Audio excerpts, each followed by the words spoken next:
energy, work, power. A cyclist is traveling along a straight horizontal road, total mass 80, resistance force 32.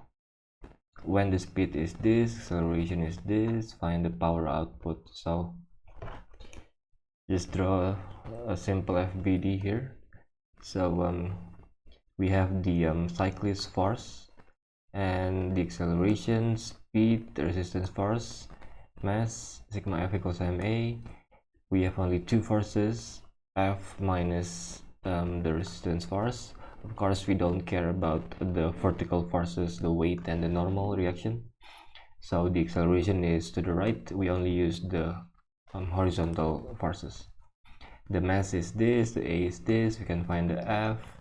After we find the F, we use power equals force times velocity.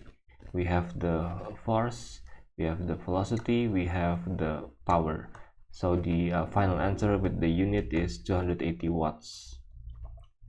And find the steady speed, maintain her power output. So we have the same power output, 280 watts, and same resistance force, 32 newtons.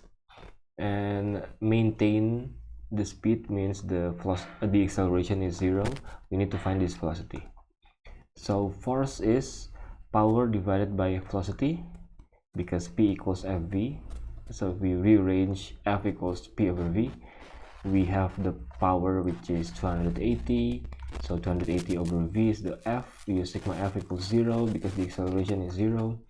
So the force to the right equals the force to the left, which means 280 over V equals 32. So we swap basically.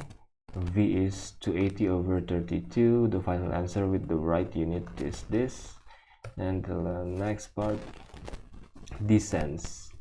Going uphill, the length 32.2 and the angle is inverse sine. So if the diagonal distance is 32.2, this is the hypotenuse, this is right angle, this is the angle. We can use sine. Sine, this angle is opposite over hypotenuse, so the opposite is the hypotenuse times sine, which is 1 over 20. We can find the vertical distance traveled down the hill. And the power output is 120 watts now. So we have the power of the cyclist and we have the time taken 4 seconds. So if we multiply, we get the work done by the cyclist. And we have resistance force, but the resistance force is changing. We cannot use the force, but we are given the work done by that resistance force. Okay, this is actually the thermal energy, right? So at first the speed is 7.5. Find the speed at the bottom of the hill. So we use energy equation. Energy lost, because it's going downhill, we are losing potential energy.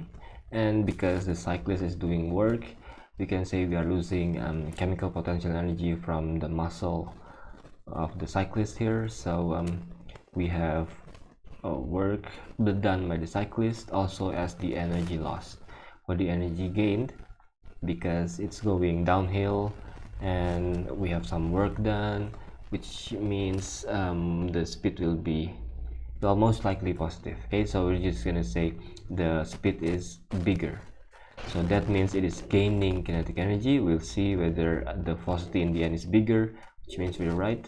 So we assume the velocity at the end is bigger. And the thermal energy, this is the work done by the resistance force.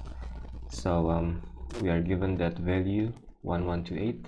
So we plug in the work done by the cyclist is power times time. The delta PE is mgh and delta KE is 1/2 m delta V squared. This is the V in the end, this is the initial V. We square first and then subtract. We use a calculator. From here we get this, subtract 1128 from both sides and divide both sides by 40 and add 56.25 to both sides and take the square root of both sides. We get the velocity in the end. All right, I'll see you guys next time.